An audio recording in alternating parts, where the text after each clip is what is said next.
It's the late 2000s. You just got home from school, you did your homework, and now it's time for some fun. You have some options. You can either watch some cartoons, play Super Smash Bros. Brawl on your Wii, go on Newgrounds to play some games on your dad's computer, watch Sonic shorts on YouTube, or, besides all of that, maybe you could play some Roblox. Roblox was one of your favorite games, and you would play it all day after school, and hang out with other kids that you would later befriend. It was pure, dumb fun, and you wouldn't change a thing about it. Then you started to get older, and alongside you, Roblox grew older as well. The platform started to get bigger, games were becoming more sophisticated, and the UI and general look kept changing, but so did what you desired out of Roblox. You welcomed the change, and your love for the game never dwindled once. It was cool seeing these new games with new mechanics, all while the games that you played when you first started were still there, ready to be played at any time. A few more years later, however, things started to change again, but no longer did you feel that feeling of acceptance. You instead started to get this, at the moment, small sense of longing that only grew more and more as time went on, witnessing these new changes that, in your mind, go against what you played Roblox for. The games were still evolving, but at some point, could it really be considered for the better or for the worse? You start to recognize patterns, these games with higher production values and more gameplay mechanics than ever before, but with the higher quality, the amount of monetization grew with it. All of these game passes, all of these developer products, all of these limited time offers, and all of these gacha elements. It was truly off-putting, no matter how good the game was. Not only that, but that sense of community that you once felt you had when playing the game continued to dwindle and dwindle. People weren't talking as much, and if they did, it was with friends they already knew. Making new friends was harder, and at some point, you just give up on doing so. You were in it for the games now, but the games, despite the fact that they were objectively better than the ones you played in your youth, just weren't as fun.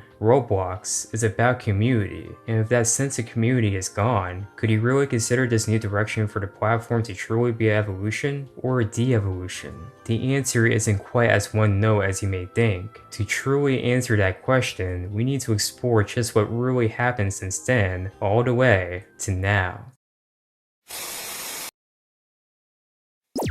Roblox, despite its massive following nowadays, started off with the humblest of beginnings. Created by David Baszucki and Eric Castle in 2004 and fully released in September 1st, 2006, the goal for the platform was simple: give children the tools to use their imagination. It was all about kids making games for other kids, and it was very simple to get into. Just make an account, join a game, and bam, you were on the platform making friends with the other kids that were playing. The games themselves were never much more than go through these obstacles or fight each other, or just roleplay. The tools were limited, and the developers were almost never adults. It actually was a platform made for kids, by the kids. I joined around late 2008. I was 4 years old at the time, and Roblox immediately clicked with me. I would be dodging the teapots of doom, working at the pizza place, sword fighting on the heights, and blowing up everyone in Crossroads, all while I connected with other kids around my age, which was really easy to do, since we were all experiencing the same games. There were of course other game platforms made for kids that I could have been playing instead, such as Club Penguin, Pop Tropica, or Wizard 101, but Roblox to me is all I needed. It was a lot easier to understand and indulge in than its contemporaries. I had always struggled with interacting with others as a child. I had to take speech classes because I was afraid of talking to anyone else other than my parents. But I didn't have that social anxiety when I was playing Roblox. I felt like I belonged, and the fact that the games were fun was a plus. Games, much like any fictional media, are methods of escapism that take you out of reality and into what feels like a different world. And in this instance, a different world that you get to experience with other people like you. Roblox had almost a dreamlike aesthetic, playing as these block people in flat, textureless worlds, surrounded by the skybox that's made to look like an actual sky. It didn't feel real, but that was part of the fun. That was part of its very concept from the get-go. It felt like each game on the platform was a different dream that the kid who made it was having, a part of their own imagination that anyone can hop into. I would be playing for hours every day after school, looking for new games to try, new worlds to explore, new people to befriend, and it stayed that way for a while. The game started to become more advanced, but in the way where it felt like our imaginations were becoming better and better together. Our dreams, our aspirations, they were becoming bigger. This community was strong, and it only grew stronger, and it showed in the kinds of games that were being made by these kids, some of whom having already made a few games before. I was glad to be a part of it. These early days of Roblox helped me expand my own imagination, and also helped me through some of my worst times. Having actual friends and these other kids that I was meeting along the way. Roblox was good at achieving its objective, and it remained this way for years. The platform would only start to truly change in the time after this period, when Roblox started to become more mainstream. TV commercials were being released, appearing on children's channels, and website advertisements were becoming more widespread. There's of course the infamous 2011 It's Free commercial that, despite being pretty misleading by featuring games that don't even exist, you could argue that the tone of the commercial and what was being said was pretty accurate to Roblox at this time. You can indeed build anything and destroy anything, and you can most certainly be anything. Some find this commercial cheesy and cringy, but I find it oddly charming. This is when the platform started to make some major changes, however, made evident by the numerous UI changes in just this 5-year span, and the games that were being made. The games were still simplistic at their core, and you still had that feeling that you can make friends with anyone. But as time went on, I started to notice some cracks. Something was slowly, but increasingly, becoming off. I couldn't quite put my finger on what it was at the time, but this platform that I grew to love was slowly starting to take a turn, and for the worse. Was it how Roblox was portraying itself to the public? Was it the games? No, that couldn't be. I still had great fun with a lot of these games. I still come back to play some Arsenal even to this day. But if it wasn't Roblox's image, if it wasn't the games, and if it wasn't the community itself, what did I feel like was wrong? I have thought about it long and hard since then, and I finally know why it felt this way. It was the shift in Roblox's core objective. It still somewhat remained in this time, but I can definitely tell that these games and their bigger ambitions and production values was a sign of things to come. It felt like these games were now focused on becoming actual games. You may be asking yourself this, but aren't these supposed to be actual games? What's wrong in that? I think you just have your nostalgia glasses on. Well, you're right about one thing. Just let me take these off real quick. Don't say anything, Squidward. Remember your karma. What? Now, let me explain what I mean by this. Remember when I was saying how the games from the 2000s era felt like dream worlds that were the byproduct of a child's imagination? I meant this literally, not figuratively. These games felt less like games and more like experiences, places for you to interact with others. The focus wasn't really on the gameplay per se. The games that were being made around this 2011-2016 time period, however, were more refined and complex. They were still simple, don't get me wrong, but that isn't saying much when it's compared against a game where all you do is shoot rockets at other players. The community that 2000's Roblox had was aided by the fact that these games are as one-dimensional as they were. It made it very easy to communicate with other players during a match. In contrast, especially near the end of this time period, the game started to become more self-contained, more focused on giving you a reason to keep playing that isn't about connecting with others. People started to talk less because they were focusing on the game itself. I didn't mind the fact that the game started to look better. I welcomed it actually, but I wasn't a fan of the new focus on the gameplay itself.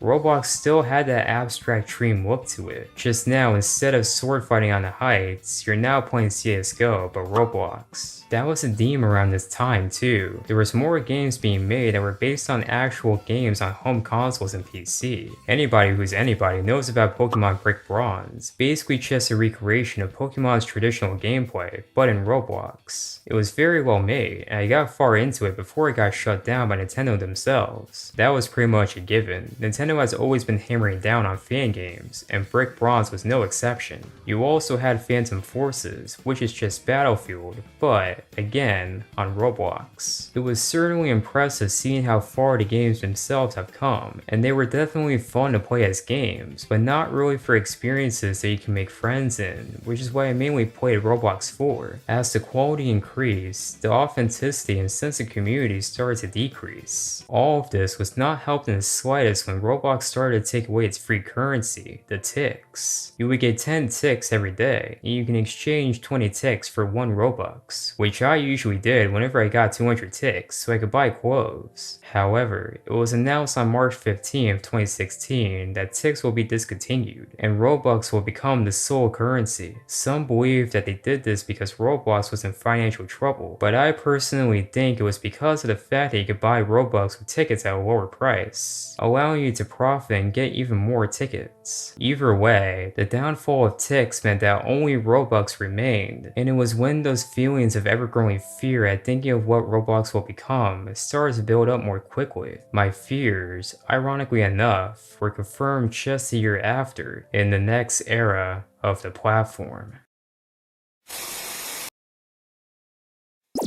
Never before did I think that a mere logo and its changes throughout history would be entirely emblematic of that corporation's actions. This is when the modern Roblox logo was made, and admittedly, it is a good logo. A good logo in the sense that its soul isn't uncaring, much like Roblox as a company itself. So at least they aren't trying to hide anything. Why such harsh words to describe them now? What happened here that made my entire attitude shift so much? The answer? Too much. Too much of everything. Too much saturation, too much monetization, too much emphasis on making Roblox look more realistic, and too much greed. Starting from the beginning of 2017, Roblox had introduced R15 with the goal of making avatars more expressive, allowing them to fit better into these upcoming games that would be a lot more complex than anything Roblox had seen prior. Oh, I'm sorry, they aren't called games anymore either. They're now called experiences, starting from May 17, 2021, to avoid being seen as a competing storefront against Apple. I'm calling them games regardless. Calling them experiences would mean that they provide anything substantial that would leave a lasting impact, when most of these games are merely effortless rehashes of each other. This is not to say that there wasn't any quality games made in this time frame, of course. There certainly was. There was Breaking Point, Doomspire Brick Battle, Robot 64, Tower of Hell, and quite a few others. But in between these good games was a hodgepodge of pure, unfiltered garbage made solely to exploit children and their parents' money. For every game like Doors, there's like 50 simulators, anime games, and low-effort tycoons and obbies. Each and every one of them, upon even just entering the game, shove a bunch of game passes, limited time offers, developer products, and the like right in your face. All you ever do in these games is the same exact thing as the thousands of others that are exactly like the one you are playing, just with a different theme. The worst offenders are definitely the simulators and anime games. Sometimes these two are even combined. In these simulator games, you just click a button. That's it. There's no thought behind it. You buy pets and other power boosting items to increase your power gain with the game's currency, and you just make that strength number go even higher. It's like playing an RPG, but remove of any of the mechanics that made the RPG fun,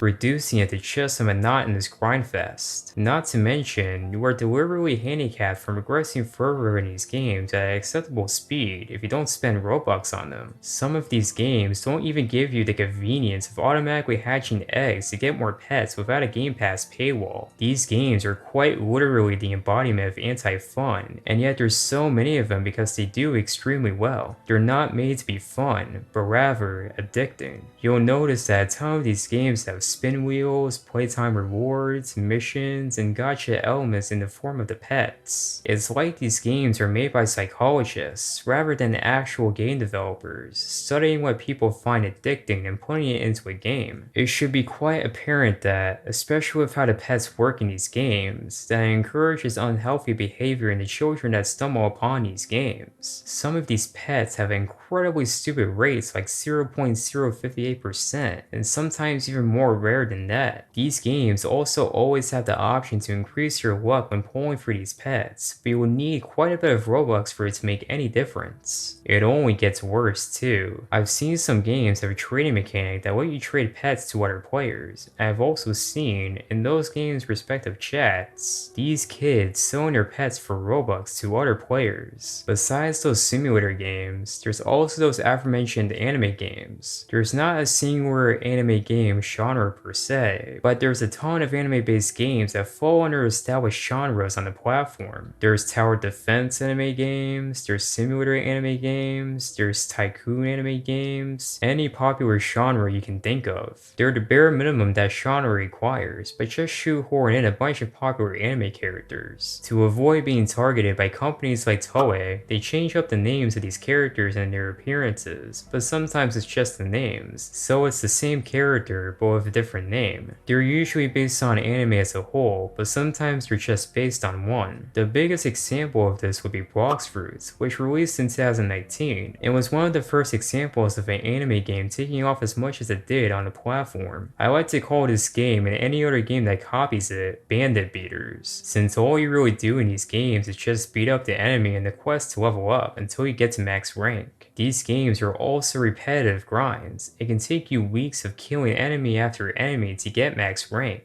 There's usually PvP in these games, but it's very simple. It is by no means a fighting game substitute. There's also an abundance of game passes and permanent developer products, pretty much expected at this point. In addition to all of these low-effort games, copies of these low-effort games, blatant copyright infringement, and the increasing monetization, also came along the abundance of hangout games, which were practically homes to child predators. There is a ton of stories of children being sexually harassed in these games, with some cases even going as far as kidnapping. The biggest of these child predator cases, however, doesn't even have anything to do with hangout games, but with a Sonic Roblox game called Sonic Eclipse, where its creator was endangering children, and Roblox did practically nothing. It took for Sega to step in and take the game down themselves. The YouTuber that exposed this predator ended up being sued for $1.6 million near the end of 2021 for simply speaking the truth. I don't think anything else I have talked about so far even comes close to this when it comes to proving my own point, which is the shift in Roblox's core objective. And it isn't about providing a platform for the kids by the kids, but instead providing a platform that lets them exploit children and their parents' money. The worst part of all this, however, is that it hasn't gotten any better, and if anything, has only been getting worse.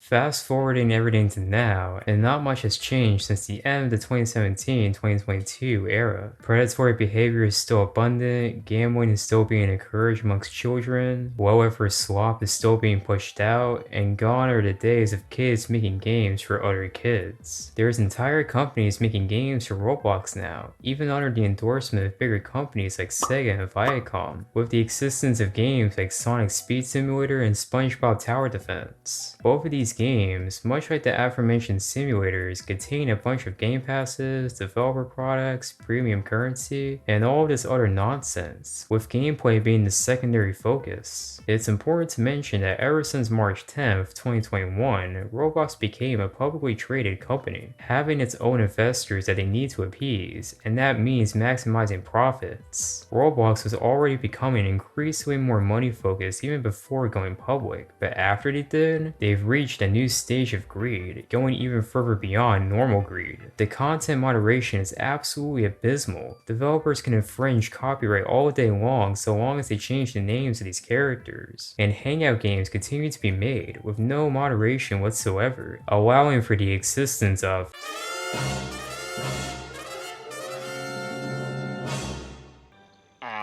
God is truly dead. At the very least, there's still quality games being released, like Frontlines, a game that makes you question whether or not you were even playing Roblox, being this Call of Duty style game that is unironically better than most of the garbage that Activision has pumped out in recent years. And this game called Dead Rails that came out relatively recently as of the making of this video, where the objective is to take a train all the way to Mexico to find a cure for a zombie plague. These games are pretty fun, especially absolute front lines, but yet again, these are few and far between compared to all of the slop that's on the platform. Like, look at all this. This is what I see when I open the Roblox player. Thankfully, a few of Roblox's original games are still playable and haven't changed much from the original incarnations, such as Work at a Pizza Place and Natural Disaster Survival, and it's always nice seeing these games still around, even despite the changes Roblox has gone through since their release. There's a lot of games from those days that are now dead though, and there's something sad about coming back to these games years after, seeing the hollow husks they have become, like abandoned attractions at an amusement park. When I was playing these games again, I couldn't help but think about the fact that while I'm playing these games that continue to rot and be forgotten, the children that play Roblox now are mostly unaware of their existence, instead playing these generic, low effort rehashes of the same boring genres over and over again, not aware of anything better, and not caring to talk to other players because they're too focused on the monotonous grind to do so. The entire anime side of the spectrum hasn't changed much either, but there has been another genre that anime games have tapped into ever since the 2017-2022 era that was actually created by anime, and that's the relatively recent surge of Battlegrounds games. These are usually 3D fighting games where you assume the role of a character from the property the game is based off of, having their moveset and whatnot. They play kind of like a mix between Tekken and Super Smash Bros, and the genre was popularized by the game The Strongest Battlegrounds, which is based off of the One Punch Man anime. This is most likely the Roblox game I play the most nowadays, because it's really fun to fight against other players with these cool looking moves. The gameplay is easy to learn, but it's hard to master, and that's why I appreciate my favorite fighting games. The game nowadays usually averages around 100,000 concurrent players, and this is one of the few times where I can actually see why. The game reminds me of the fun that I had playing games like Rocket Arena and Sword Fight on the Heights as a kid, and I can usually find people around my age playing the game too. I've made some friends in the game since, and I still play it from time to time even today. Of course though, with any other success on the platform comes with its own cavalcade of clones to go along with it. You got a Battlegrounds game for Dragon Ball, you got one for Jujutsu Kaisen, there's one for The Boys, one for Hunter x Hunter, and just about any other franchise about beating the crap out of people you can think of. Some of these clones are good, and some of them were made with the same amount of effort as the generic simulator games, and some are skibbity toilet battlegrounds. I can't believe those words came out of my brainwaves. A good thing about most of them though is that they aren't nearly as monetized. There's usually only game passes for extra permissions and VIP servers and being able to play work in progress characters early. They do not have any pay to win elements, which is such a breath of fresh air compared to trudging through the Roblox simulator trenches. It makes me wish we got more games like these, in the sense of the fact that they aren't pay to win or are easily accessible. Another new genre that has been popularized by a single game is the incremental luck simulators. The thing about these games is that you can actually call these simulators since they are actually based on what the game is about, that being luck. Here's the general gist. You roll for higher rarities, usually represented by increasingly complex auras, and that's really about it. Just roll until you're the luckiest. This concept was popularized by the game Souls RNG, and I am personally not a fan of these at all. You're just like the pets in other simulator games, but the auras you get are the main focus. It would be like if you made a simulator where all you do is roll the dice for pets they don't use to increase a primary stat, since they are your primary stat. Sounds fun? Yeah, it isn't. But Souls RNG usually averages around 50,000 concurrent players, and there has been a bunch of these incremental luck simulators. You even got ones that throw anime into the mix, but I bet by now you aren't surprised by that. Besides those two genres, there hasn't been much that has changed game-wise. You get your occasional fun game, but along with it, you get hundreds of more rehashes that all blend together and aren't worth anyone's time. It isn't the end of the problems that Roblox has, however, since I am about to start talking about another aspect of the copyright infringement problem that currently plagues the platform and doesn't have anything to do with the games themselves. This is a problem that has been going on ever since its conception in 2019, and it's only gotten worse since. It's time to head on over to the Roblox catalog.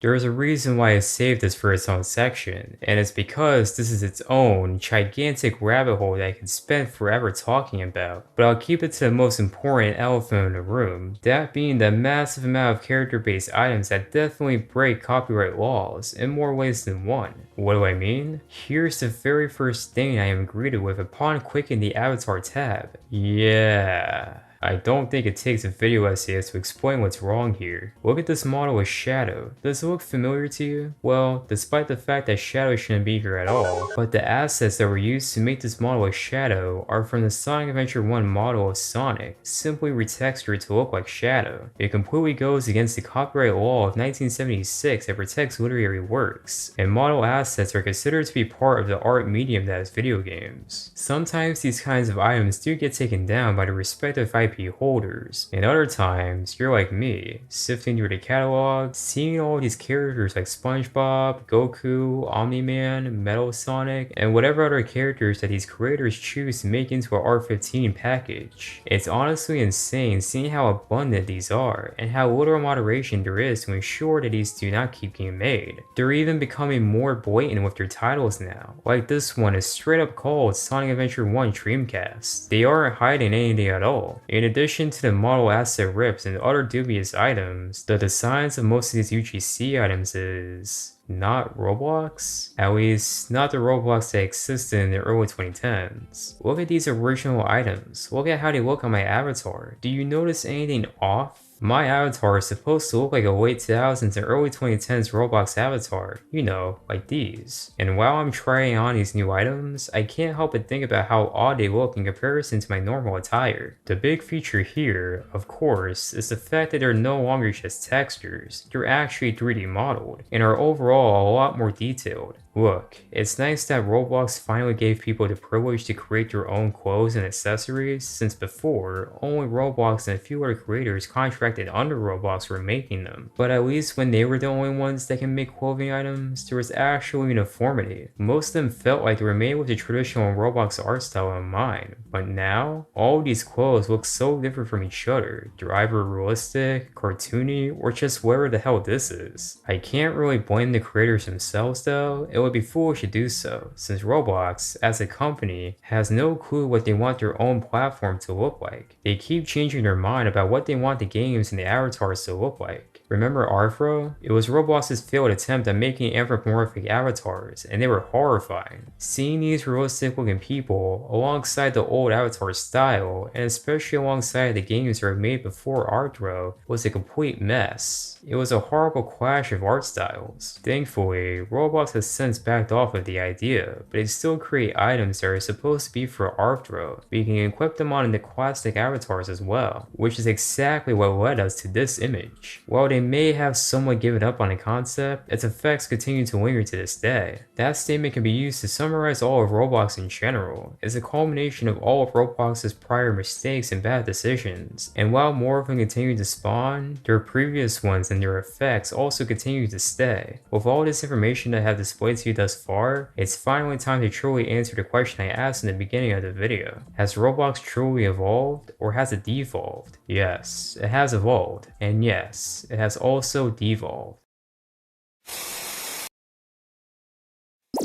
What was once a place for kids to have fun with other kids has now been reduced to a corporate platform where fun is no longer the main focus, but rather how much money we can get out of every single kid that plays. Abstract, dreamlike experiences that were the creations of a child's imagination were replaced by generic, low-effort, money-driven psychological experiments that aren't made to be fun, but addicting. There's still good games being made for the platform, and a good amount of the old games haven't gone anywhere, but Roblox will never quite be the same without a strong community, and it hasn't had one for years, especially after Roblox took away user forums in late 2017. They have since brought them back in late 2024, but at this point, Roblox is just too far in its own filth. I have already shown that Roblox, the company, has made it very clear that they don't care about maintaining the safety of the children that engage with their platform, nor do they care about monitoring the abundance of copyright infringement that plagues the platform. At the same time, however, there isn't really an alternative alternative to Roblox. Roblox does not have any competition whatsoever. They are a literal monopoly. There isn't a single other platform that even comes close to being like Roblox, no matter the era. Roblox has become far too mainstream to ever go back to the way it was before. So to truly fix this mess, there would have to be a direct alternative to Roblox. One that has the same goal as old Roblox. That's the only way I can see this entire situation getting any better, because Roblox for sure will only continue to get worse and worse. Greed knows no bounds. With all that being said, thank you guys for your time. I hope you all have a good rest of your day. Now, if you excuse me, I'm going to uninstall Roblox from my computer.